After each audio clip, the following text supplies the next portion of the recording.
money. When the market goes down, you're going to make money. Join Phil's gang today and go to philsgang.com or call 877-600-GANG. That's 877-600-4264. Psst.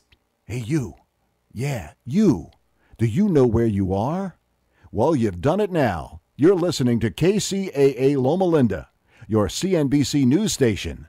So expect the unexpected. You just entered the Gotcha Zone. Line up to the start line and get ready to race with your host, Joe Britt. It's time for Gotcha Racing, live on KCAA 1050. Ladies and gentlemen, start your engines and get ready for an action-packed, fun-filled hour of everything a motorhead ever loved or lived. Gotcha Racing with Joe Britt. Welcome to Gotcha Racing. This is Joe Britt. Woo, doggy! Welcome to another edition of Gotcha Racing with your host. Who are your hosts here? I am your host, man. This is Joe Britt coming to you loud, clear, and strong from the desert to the sea. And we're broadcasting on the powerful KCAA Talk Radio. And we are broadcasting currently on 3 different stations. Like we're top dogs, 106.5 FM, 102.3 FM, and that old favorite that just won't die. That's a 1050 AM. That's been around for about 14 years. And this is a new time slot for us here at the station at HQ. Hold on a minute, I want to get some papers here. Okay, it's a new time slot. You know, we have been all over the map in the past 4 years. We have been on at 4 o'clock in the afternoon. We have been on at 3 o'clock in the afternoon. We have been on at 10 o'clock in the morning. We have been on at 11. We've been on 11 for about a year and a half now. And now we are at 12 o'clock. It's going to take some adjusting, but nevertheless, you know, we like to rock and roll. We'll just do what we have to do. But first, let me digress a little bit and give you my open. Hey, I come to you a humble man that is a reflection of God's grace and greatness, a humble man that is standing on the shoulders of ancestors. Hello, America.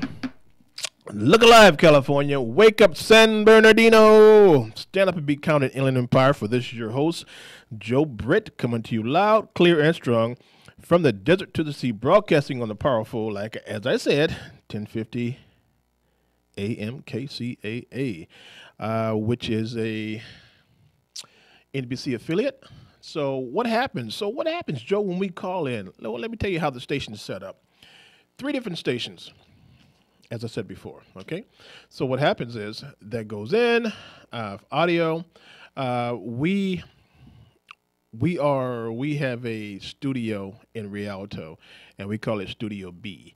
And we were broadcasting, and we will be broadcasting again from the studio, going right to HQ, which is here in Redlands.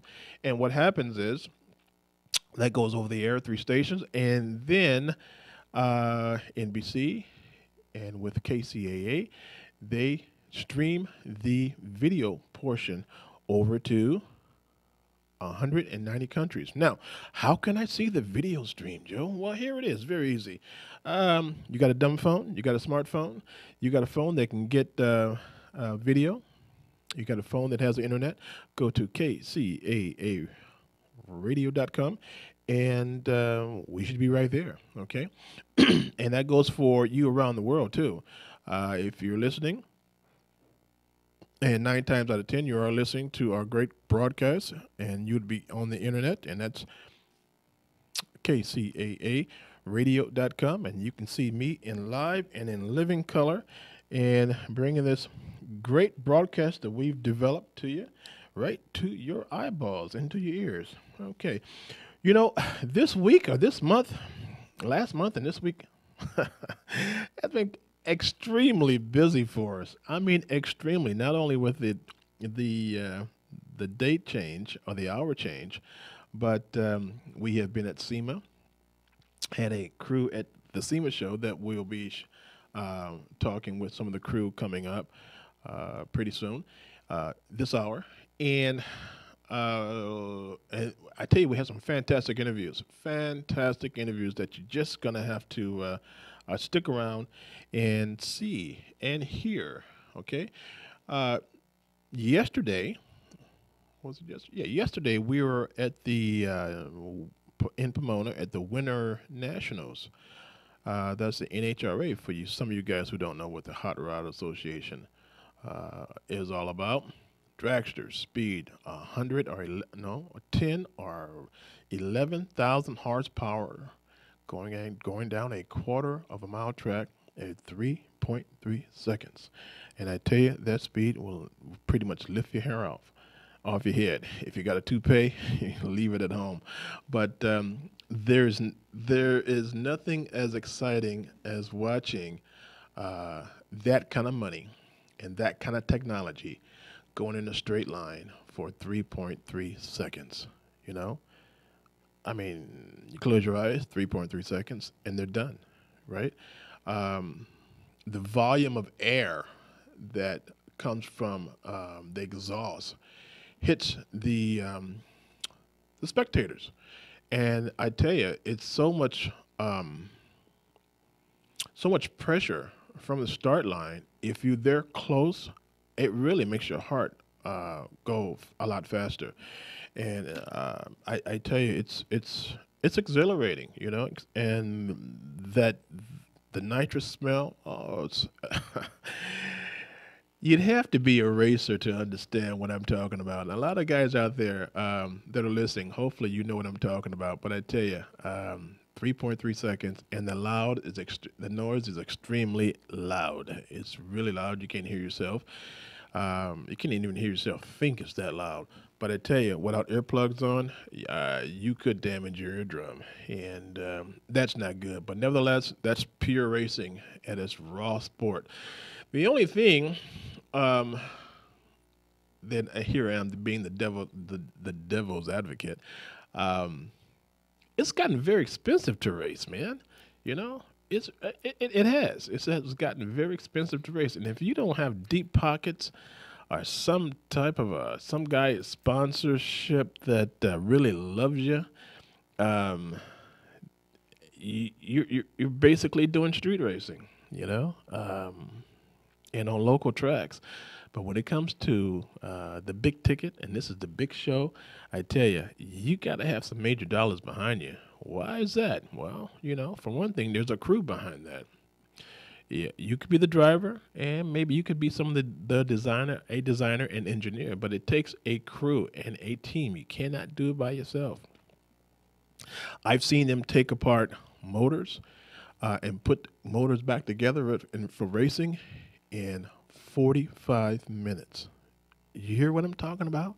You can't do that alone. And, you know, with that, there's a price tag for that. Everybody wants to be paid, and they want to be paid premium. And volunteers, you might find one or two volunteers that are trying to get it under their belt so they can shop themselves out and go to another team and see if they can get paid. But that's on that end, okay? You have transportation, you have insurances, you have parts, you have tires, you have octane. That I tell you, it's off the chain, and that's no joke. That's a real deal. That's a real deal, and you have to. I'm telling you, folks, it was a time where.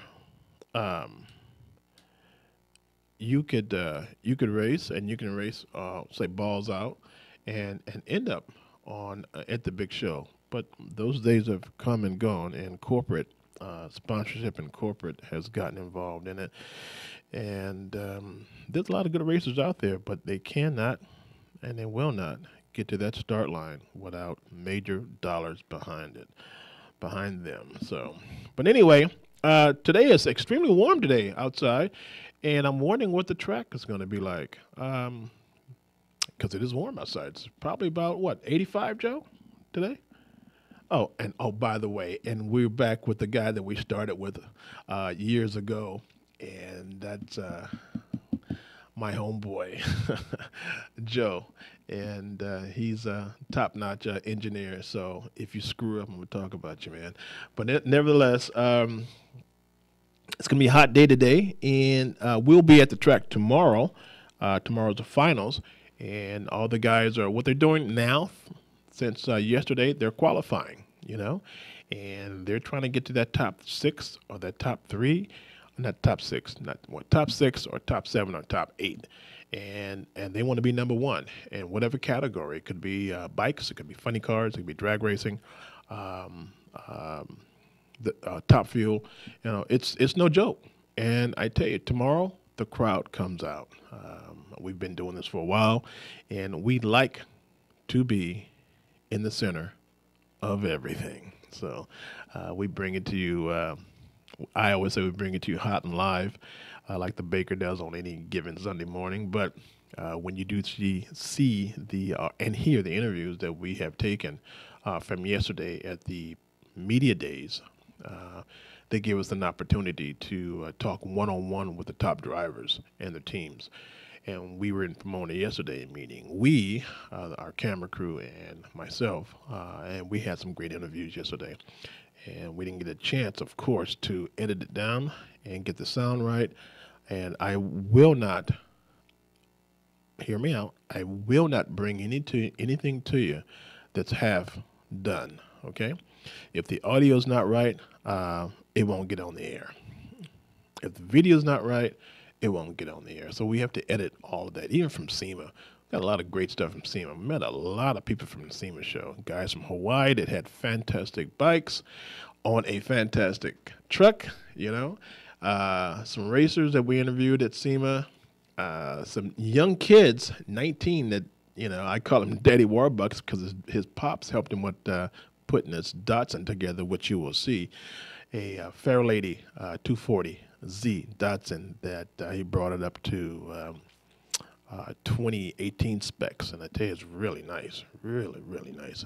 And I had to give the kid props on that for the ideas he came up with.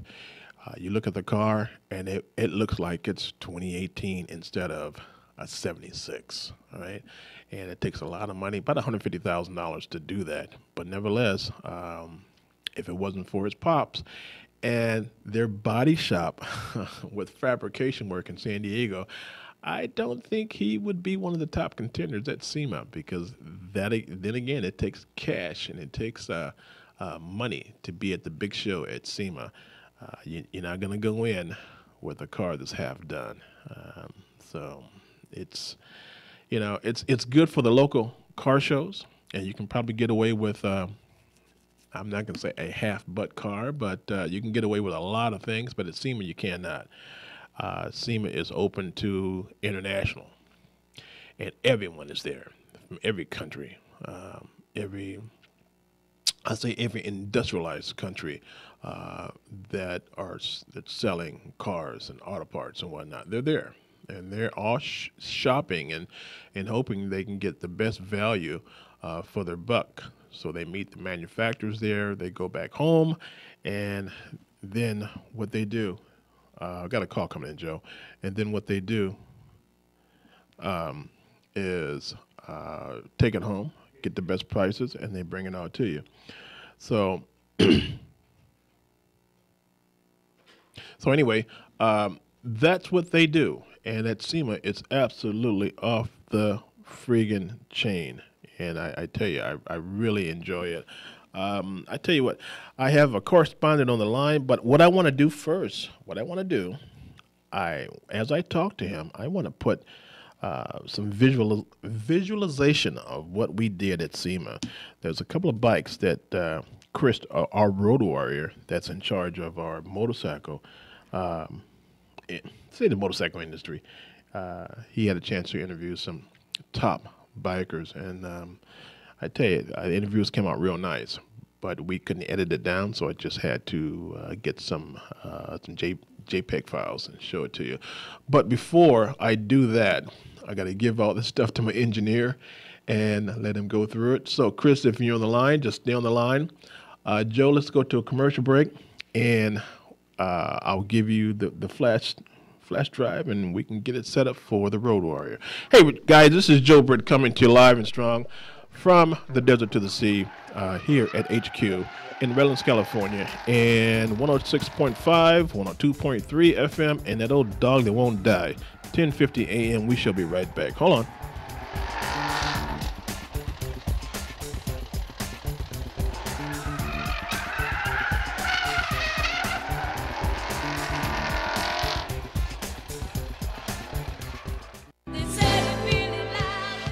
Why are you listening to this radio station? Why, when you can host your own radio show? You're listening and you think you can do better? You have a message or a product you want everyone to know about. Host your own radio show. Team up with the area's best radio professionals and let them make you sound like you should be on NBC. KCAA NBC Radio, that is. KCAA produces more than 50 local programs each week on subjects ranging from business and sports to political talk, vegan diets, or even marijuana-related issues. We don't just broadcast on the radio, we broadcast to the world. Online, on TV, on social media, on Facebook. You'll be all over. Imagine what your friends will say. And KCAA reaches over 5 million people on 3 radio stations. Join the staff on 1050 AM, 102.3 FM, and 106.5 FM. NBC Radio. Jump on the KCAA Express. Call 909-793-1065. That's 909-793-1065 and get ready to transmit.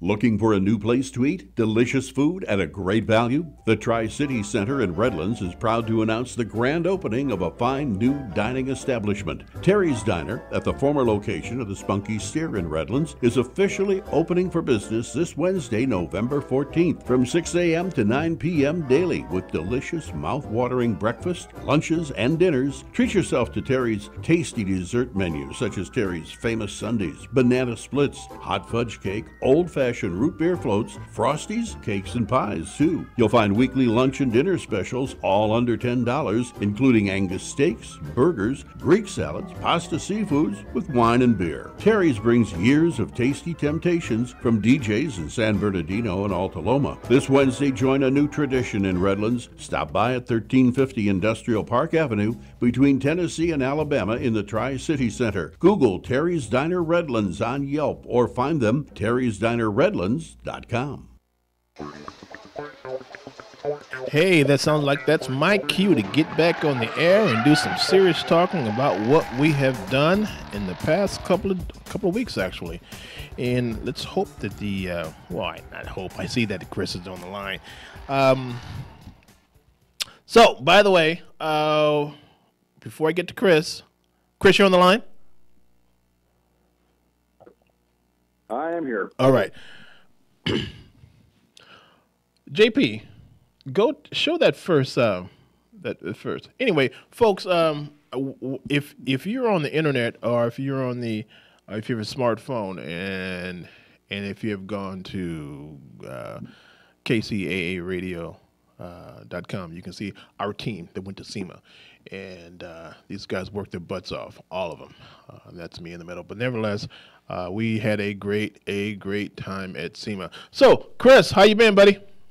Hey, I'm doing good, man. Doing good. You know, it's a beautiful day out. I should be riding, but unfortunately, I'm a little ground bound today due to other work obligations. I got you. And things are good, man. So, have you gotten kind of rested up from SEMA? You know, probably not. I'll tell you what. I left my roller skates at home, guys. I remember I said I was going to have them drag me around, and that didn't work out very well. So you know, I had to walk. Well, you know something, Chris. You know something. I was looking at the photos from the rover that we have. A rover is Seth, and he is our photographer and a videographer. And we didn't cover a lot of SEMA, man. Do you know that? We covered a lot and we didn't cover a lot. I mean, it's just so big. I mean, what was it? The first 2 days, we didn't even get inside the building. There was so much outside. That's right. People, we did not get inside for 2 days, over 2 days, because there was just so much going on just outside. And, I mean, you could have spent the whole week just outside. We didn't even see everything that was outside.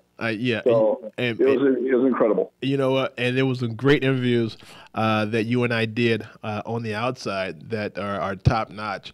And we didn't get a chance to edit them down because, as I was saying earlier, if it's not tight, I'm not going to air it. Right. Yeah, we got a little cleanup to do on that stuff. We had a lot of background noise, so on and so forth. So right. That's totally cool. So I imagine you're just throwing up some stills right now. So some people can see my mug, which they normally don't get the opportunity to. So you know how we roll, huh, dude?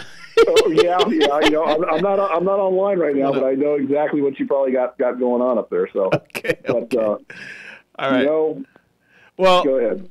What I have showing for some of you folks that can see on the internet, it's an orange bike. Now, this is the bike from Hawaii that you interviewed named Alan. Remember that guy? Alan, of course you remember Alan. All right. Yeah, Alan's bike. Yes, folks. So all this was done in Honolulu, Hawaii, and what fascinated me was the skill level of that bike and the truck that he had it on. What'd you think about that, man? Right. Well, usually you've got somebody who is extremely talented. Every one of these guys that are there is an artist.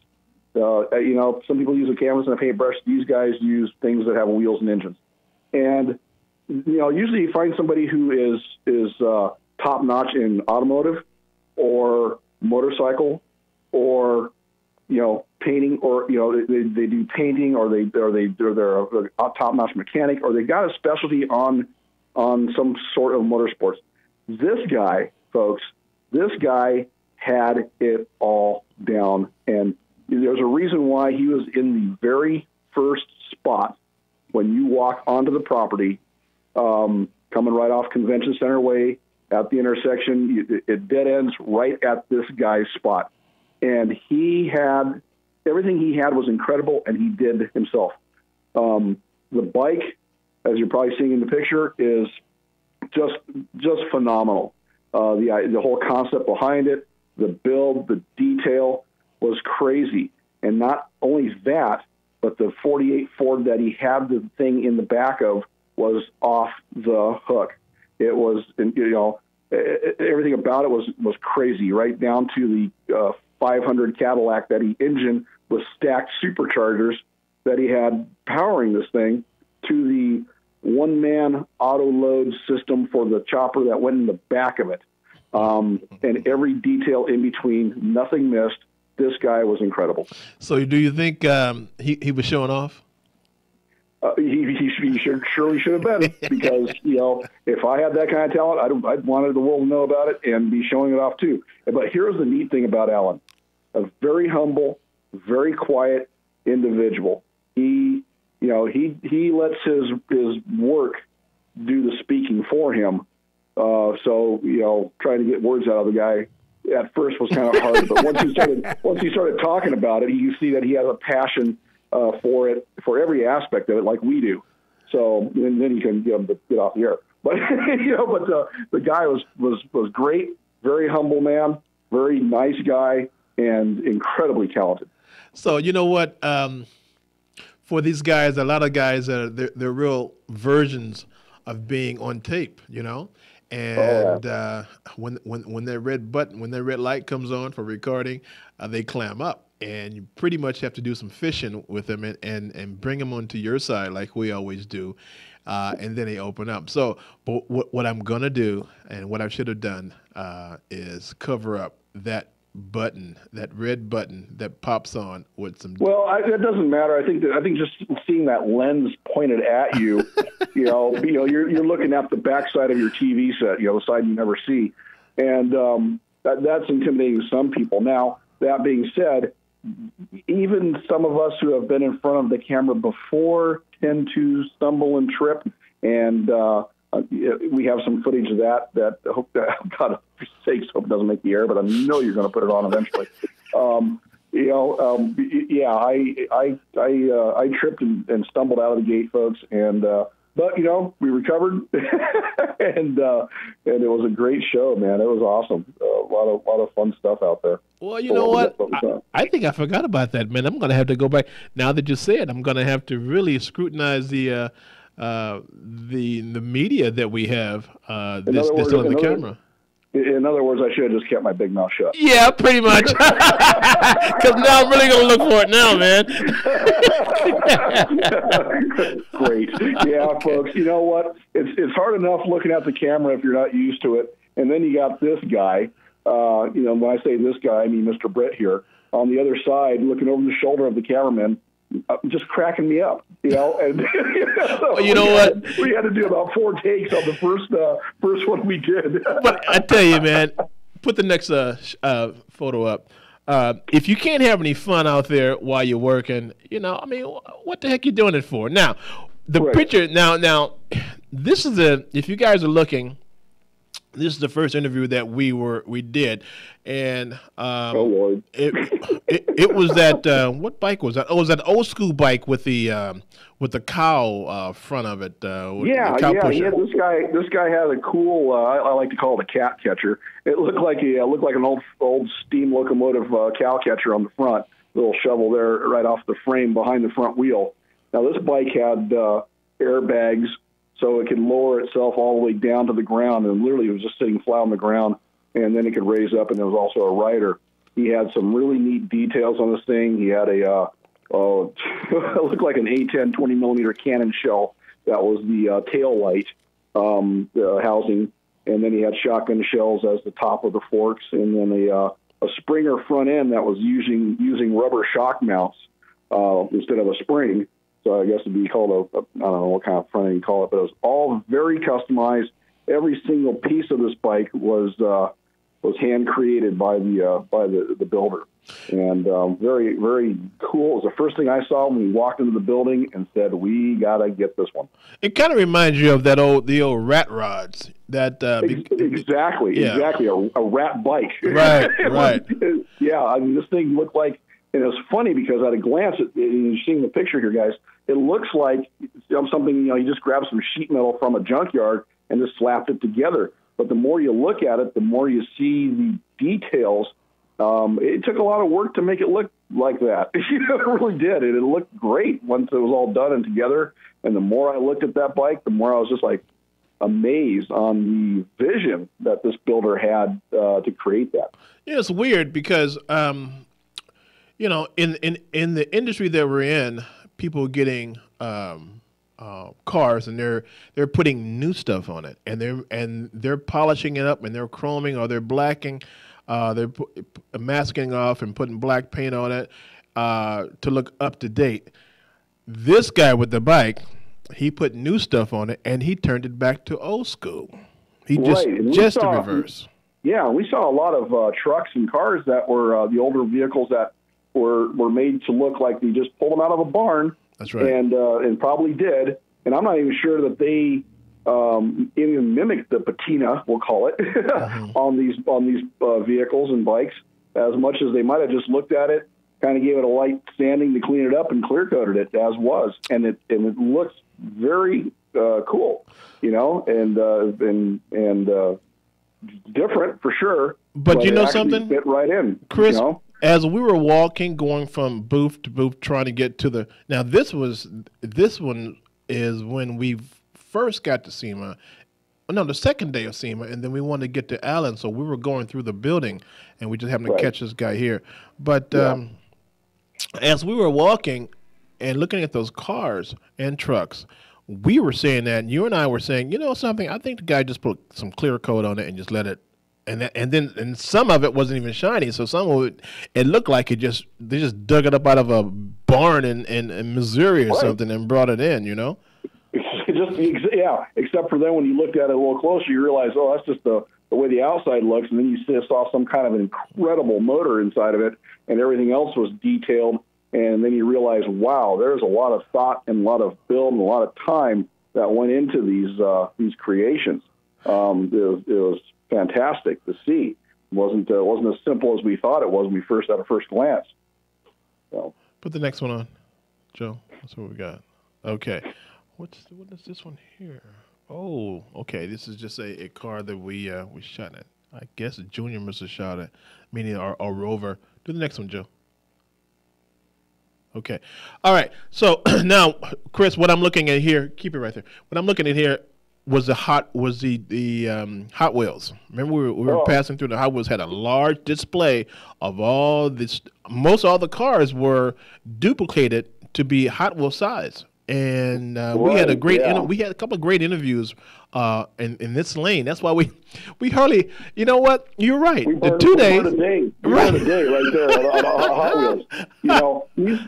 These cars and stuff are, some of them are actual Hot Wheels. I remember even having a couple of these, like the guy with the double engine. Right. Having some of these as a kid. and then these guys have made them come to life, and they actually are all very functional vehicles. And some great creation. We saw one in particular that is not a Hot Wheel, but I bet you it will become one. That's the medieval car. You know which one I'm talking about there. Yeah, the crazy one. Now he said that he started it, and I'm still trying to understand how he did that.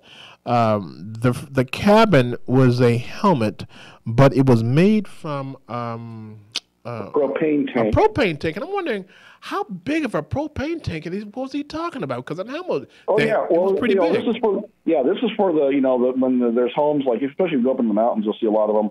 That their energy and their generators are all propane powered. Their backup generators, their energy is propane. They don't have gas services like we do down here in the city. So they're pretty big tanks. I mean, they're hundreds and hundreds of gallons propane tanks. And what he did is he set one on its end, cut it in half, and made a medieval knight jousting helmet out of it that actually opened up. And that particular vehicle also had air conditioning and power steering. It would have to. And this is a creation. I forget what he said the frame was from. Was it a Cadillac frame or something? What was it? I don't remember. I don't remember what it was. I wouldn't doubt if it wasn't something they just fabricated, because that's what they were advertising, was their ability to fabricate. If you can think it, these guys can make it. Right. And this guy had quite an imagination. And so, these guys are out of New York. Which Hot Wheels do you have up there on the picture? I have the line that. I know what that blue one was. It said Hot Wheels on it with the stackers coming out of the hood. Joe, flip this another one. Let's see what we got. Well, we have the blue with the double engine. Oh, okay. So Yeah. what I'm showing now is that the Hot Wheels that had the jet motor on it. Oh, the El Camino with the twin turbine jet engine. Right. And he had a hydraulic ram that opened up the tailgate so he could fire the engines up without burning down his car. Incredible. Incredible. Yeah. At first glance, you said, "Nah, it's a trailer queen." They're not doing this. But when you look at all the technology from the front to the back, you go, "Uh-oh, here's a tailgate, but it's controlled hydraulically, so he can be in the cabin, put the tailgate down, and just let them rascals, the turbines, just let them fire up, and he goes forward." Right. And you start looking around on the vehicle and underneath it and stuff like that, and you realize the linkage is all connected. This thing is an actual working vehicle. What I did not find was how he stored his fuel on that thing. I think it was actually in tanks right in front of the engines. I'm looking at them right now. There are tanks on each side of that of that engine. Okay, I was just mesmerized by the fact that he had twin turbine jet engines in the bed of an El Camino. That part I just still couldn't get over. Still can't. I was just like, good Lord. I would like to see that rascal run. I would love to put that on tape, man, because I'd like to see any of those. That's a lot of weight going down. The El Camino is not a light vehicle. I've had a couple. It's not light. Right. Yeah, and again, these aren't kind of jet engines that you see, say in an F4 Phantom or anything like that, but they are jets nonetheless. And it was just something to see, not to mention everything else that was in that line. Okay, and the other spot, Joe, let's hit another one. Oh, this is that for folks at home. This Hot Wheel has a bubble front end to it. And I know I had one of these back in the 60s. I don't know if George Barris put this together or not, the late George Barris, but it's on that theme, Is that the green one? That's the purple one. Purple one. Okay, gotcha. It's like the modern version of an El Camino that they did back in the 60s or early 60s with that bubble front end and the engines in the back. Joe, go to the next one, please. And that's so you know what? That particular truck had a supercharger. You remember that? Had a supercharger that was transversed in the rear end. Right, yeah, and actually just about everything either had a turbo, a twin, a jet engine. I mean, there was supercharged, like Alan's truck, stack supercharger. That was the only one I saw that had stack supercharging, by the way. I think there were some more, but we didn't see them. But I do Well, right, and what we saw, exactly what we saw. I'm sure, there's a lot we didn't No, see. Junior took them. Okay, Seth okay. took them. Yeah. So we'll be presenting those on our website, which is gotcharacingtv.com or gotcharacing.com, and you would probably give us about a week or so, and then we'll be putting these up, cleaning them up and putting them up. And If you want, I got some more stuff I need to send to you too that I took. That you can throw out there if you want. I think if you have some, so the count must be close to about 600 to 700 photos that we do have. Easily. Yeah. So we have a lot to show the people, and a lot to put on our website. So as the old folks say, we're cooking with gas. Joe, go to the next one, please. Oh, this is that young kid with the truck that had the four wheels in the back that was hydraulic, and he was 24, 25. And Okay. it was a truck that the color was a lime green, but it wasn't completely finished. He just brought it here to show. Yeah, and the fenders wrapped like 3/4 around the rear wheels. Right. Yeah, I know what you're talking. Yeah, that was a very cool setup. And again, he like you're saying, he's still working on it and stuff. But that one was a modified Hot Wheel toy car that he had as a kid, and made some modifications to it as a kid, and then he built the real thing from the modified version he had made of an actual Hot Wheel. Yeah. You kind of wonder. I mean, the thought process is there, and the technology really threw me off. Him being so young, you kind of wonder, where the heck are these guys getting all this money from? I mean, the money just don't fall from out of the sky from Mecca, and it took a lot of money to design that. Even though the cabin was not completely done, but I'm not worried about the cabin. I was looking at the technology behind this. These guys come out. They come out to win, and they come out to show what they can do. And I tell you, this young kid, which we do have the interview, we're gonna just have to go through it and give it to the folks maybe next weekend or the weekend after. We have a lot of material. Oh yeah, there's no B game to this show. I mean, you bring your A game or you just don't come at all. And it was just incredible. Everywhere you looked was just top notch. Everything. I would hate to even be a judge to have to go through any of those things in any category, because for the most part it was all just over the top. And even here's the thing too. Some of it wasn't over the top. It was just clean, great restorations, great looking vehicles. There's, and every one of them had some little twist to it that just took it to that A game level. It was awesome. Incredible.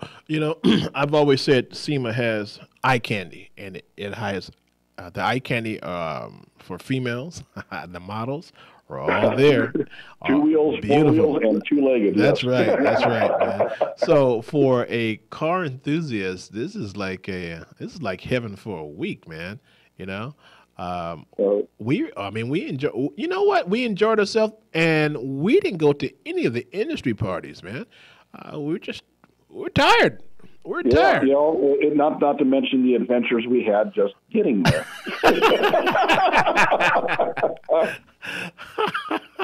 Yeah, we don't want to go into that over the air, though. No. But it had to be said. Okay, I got you. Joe, go to the next one. Let's see what we got in there. Oh, now that. Okay, so where I am now, Chris, I don't know who took this, but it was that the car from New York that was that we talked about with the head shield coming down. The medieval. Yeah, the medieval one. Medieval one. Yeah. Now those guys were out of Long Island, New York, and they're a metal manufacturer, and they're basically just showcasing their talent of if you can think of it, they can build it for you, of course, at a price. But all of the details on that thing, as initially it looks ridiculous, and then you start looking around at it, you go, wow.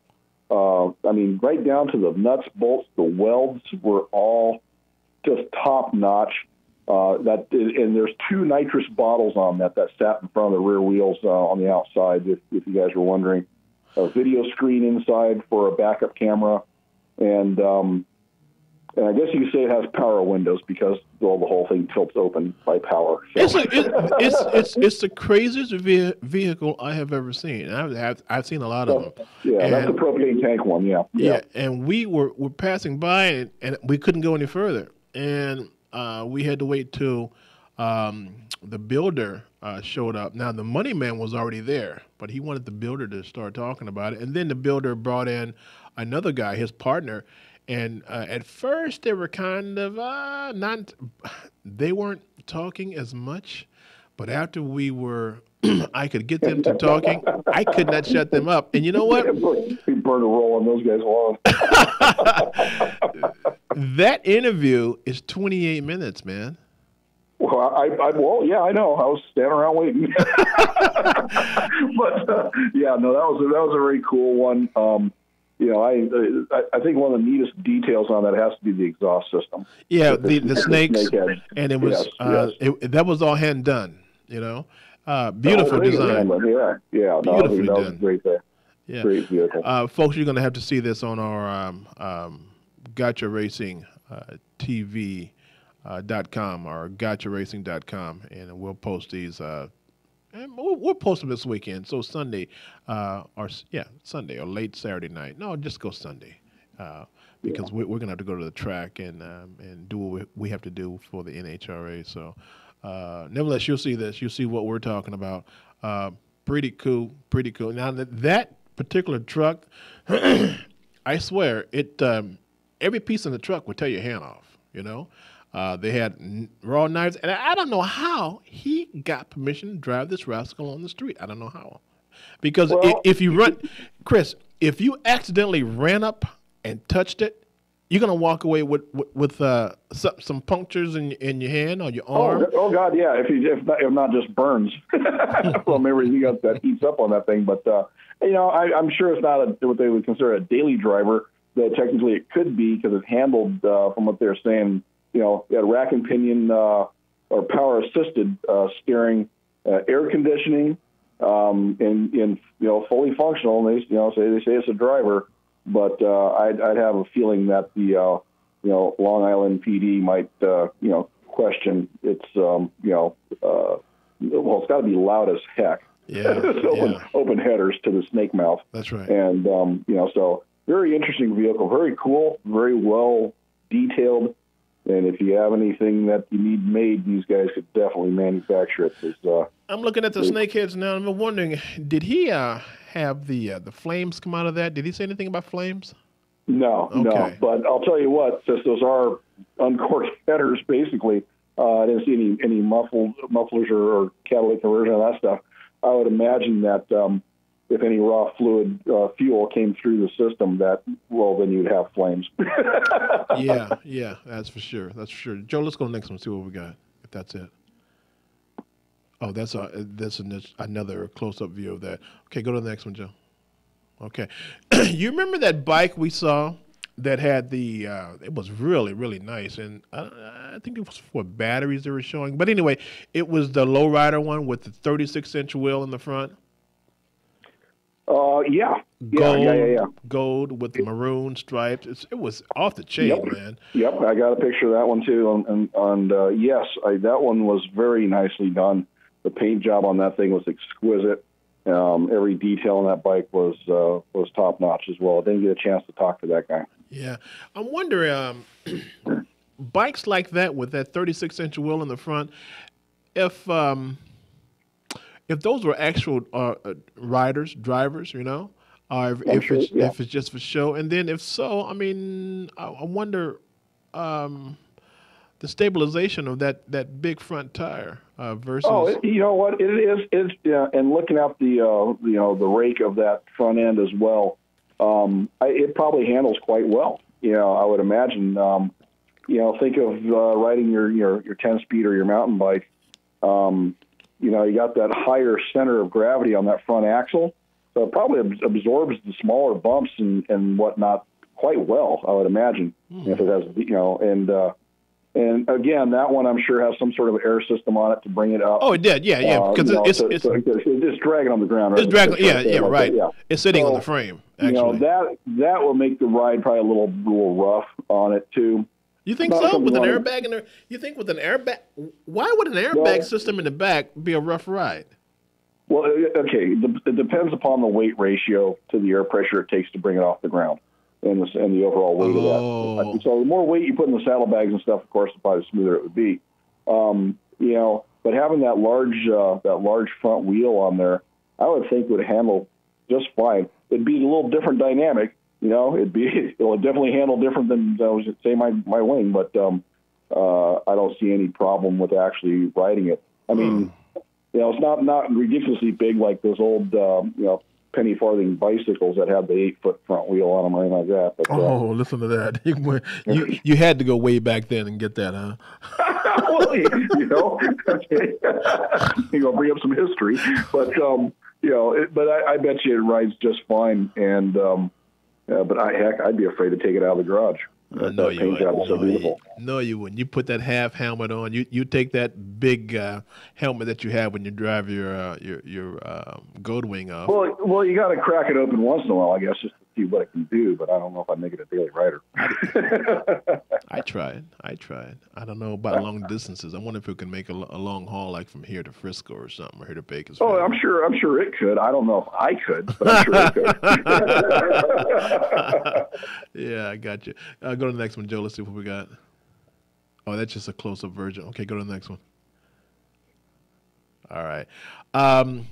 What we're looking at now is a 63 Impala. Remember the one that Foose did? It was just clean from the front to the back. Yes. And is that the one that had an encapsulated engine? Yeah. Well, you don't see.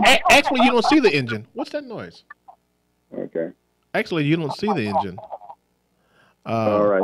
Well, that was a look. That was also a look, guys. That for those of you listening, that we noticed out there this year at SEMA. A lot of people are putting cowlings over the motors and cleaning up underneath the hood. So all you're seeing is the air cleaner and maybe a couple of hoses or a couple of chrome pieces here and there. But for the most part, you cannot see to the ground because they have like a cover that custom fits around the engine compartment.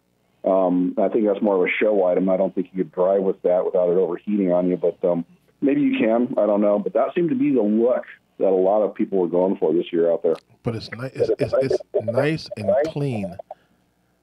It's nice and cleanly done. Oh, okay. So, Chris, thank you. We're right up at the top of the hour, and I got some things to tell the folks out there. I was just about to say we're probably running on time here. You know what? Thank you so much for including me into the family and allowing me to go out and help you guys and have some fun doing these things. I appreciate you. Looking forward to doing some more of it, man. I appreciate you, man. Have a good day. Talk to you soon. All right, you too. Okay. Bye-bye. So, folks, that was Chris, the Road Warrior, and he handles our motorcycle industry. He has a lot of good information. Okay, we're back at the crew. All right, so we're here at HQ, and so this is what I need from you, folks out there. I need correspondence. I need folks to be where I can place them. If I need you in San Diego, if I need you in Midwest, we'll ship you the uniform that we have at Gotcha Racing. We'll ship you the mic, and we'll teach you how to interview. Our interview process is a little different. We just don't talk about tires and fast and speed. We want to get to the personal end of the driver or the team owner. And once you do that, I tell you, and then you can come back around on the tail end and talk about the fabrication work on the different vehicles. But once you get on the personal level with the driver, they appreciate that.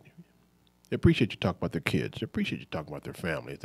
Because their family is a part of their company, and a lot of people don't do that. They want to know what kind of gas you put in. Well, man, we've been in this long enough. We know they put in high octane gas. Right? Let's talk about the family side. And once you do that, it get to a point where you have to tell them, I have no more time for you, in a nice way. But nevertheless, that's how we do it. But I need you folks out there, so because we want to, we're building and we're growing to serve you better. So I need more people. We can't with our team. We can't do it by ourselves.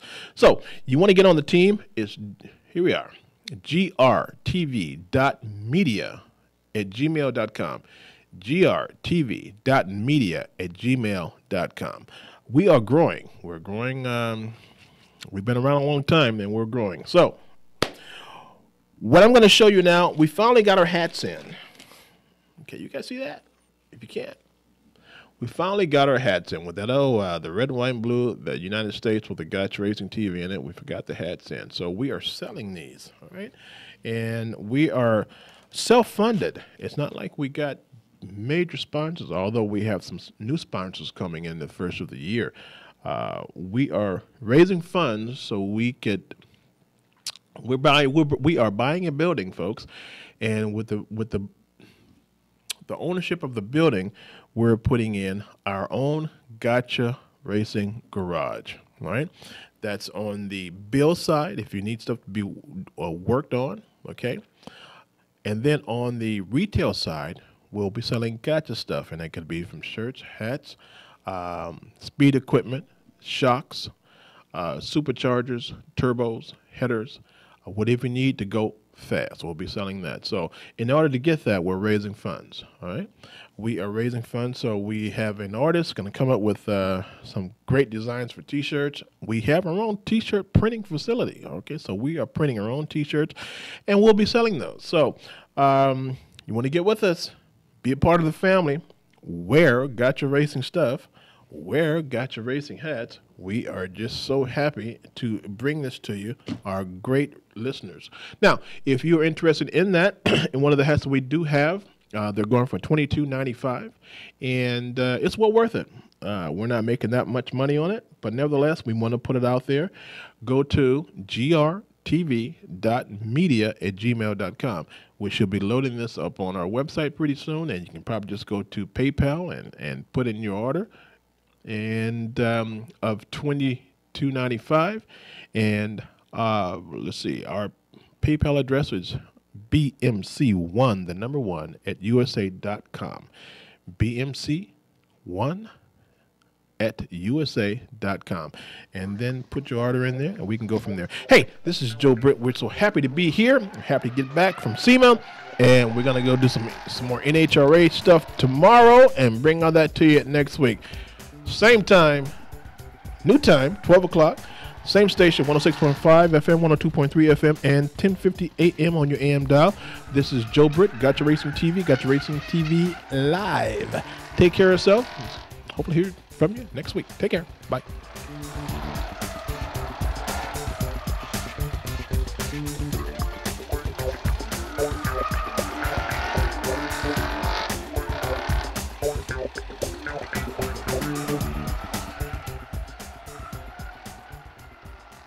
KCAA Loma Linda, 1050 AM, 106.5 FM, and now 102.3 FM.